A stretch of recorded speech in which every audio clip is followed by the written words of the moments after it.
control over government and industry. And thirdly, due to the inevitable defaults and foreclosures, the banks gain legal title to a lot of real property the world over.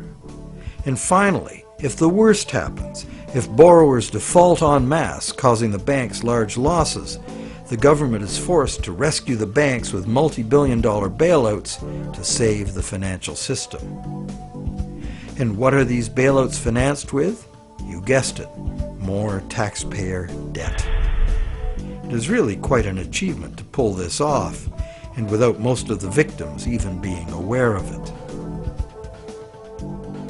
If you're now thinking there ought to be a law, well, there is.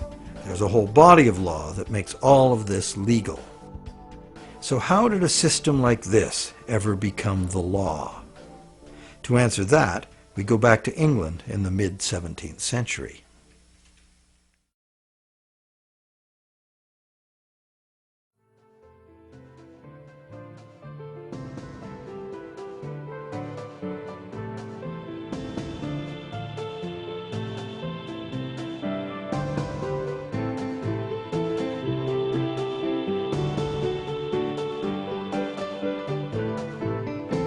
With the development of better ships and the new explorations they allowed, trade was expanding rapidly.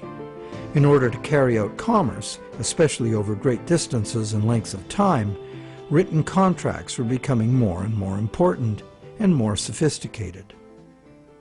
Under English common law, it had long been established that a contract could only be enforced if something of real substance had changed hands. A transfer of goods or rights in property was the real stuff of the exchange, and that was what the court would evaluate for fairness, not just the words on the document.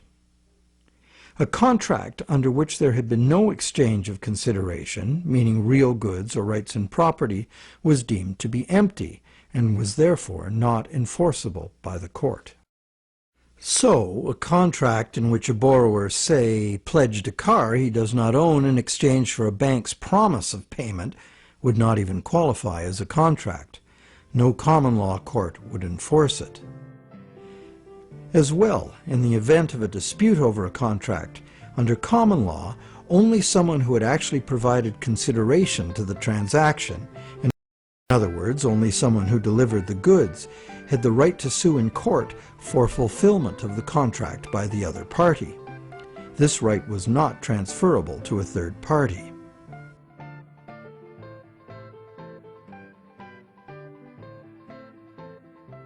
When early traders went off personally on expeditions with trade goods, they bought those goods at home with their local currency and would sell them for foreign currency in the distant destination.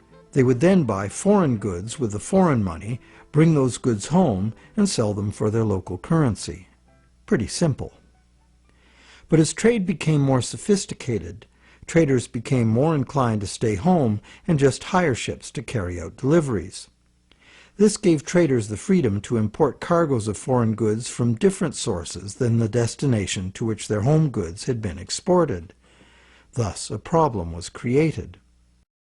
The exported goods had been paid for with foreign coin, the value of which needed to be spent somewhere else. Moving money as coins entailed a high risk of theft, as well as the near certainty of partial loss by currency conversion in a different land. This problem of payments from a distance was overcome by the use of bills of exchange. A bill of exchange was a signed order from the payer to an addressee demanding that the addressee pay a certain specified sum of money to the person identified as the payee. These were secured by signature, and they could not be acted upon in court by anyone other than the original parties. Thus they were of no use to a thief or any other third party. You probably recognize that these were the precursors of checks. I, the payer, instruct the bank, the addressee, to pay the payee, a person named on the check, a certain sum of money. This was all well and good for transactions among parties who were known to each other. The bill of exchange was used merely as a way to order payment in coin at a distant location. But merchants soon wanted more flexibility. They wanted to be able to use bills of exchange to reconcile payments amongst many merchants in many locations, using bills of exchange like money itself. For this to work, bills of exchange had to be assignable to and enforceable by third parties. As we shall see, this was the moment in legal history that gave sanction to the banking system we have today. A third party, who might have honestly purchased a bill of exchange several steps removed from the original exchange, could not be expected, nor would he have the right, to show up in a common law court and defend the validity of the contract and collect on it. This made third-party bills of exchange an unacceptable risk. So, in order to be able to use bills of exchange as a convenient and guaranteed third-party payment system, essentially equivalent to money, the common law practice had to be set aside regarding bills of exchange. In England, by a series of legal decisions from 1664 to 1699, this problem for commerce was remedied by making bills of exchange enforceable by third parties.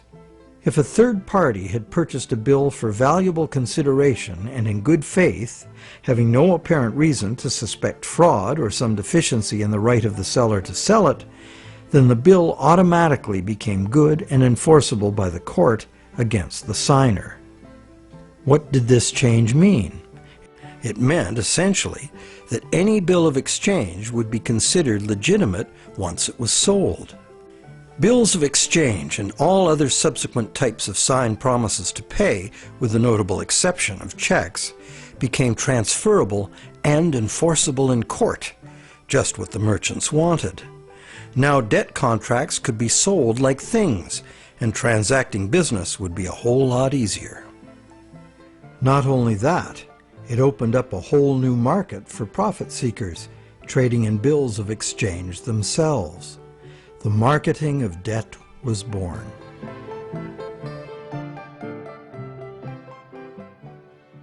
The change in the law had another effect as well.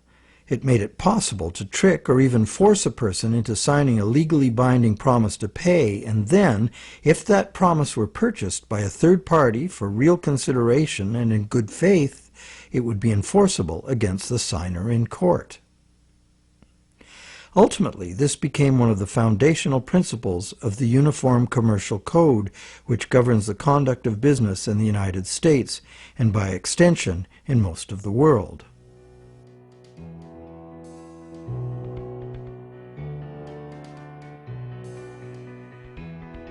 Think about it.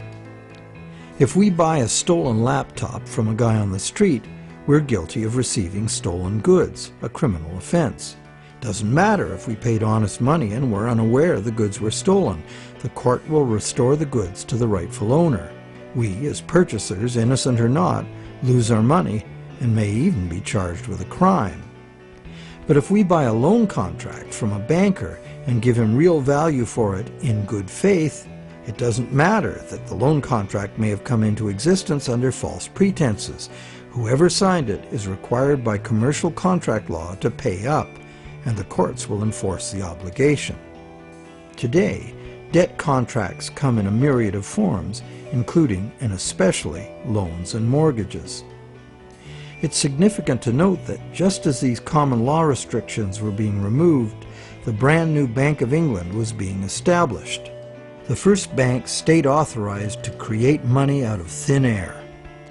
The new laws fit in perfectly, making the new bank's empty contracts enforceable against the so-called borrower.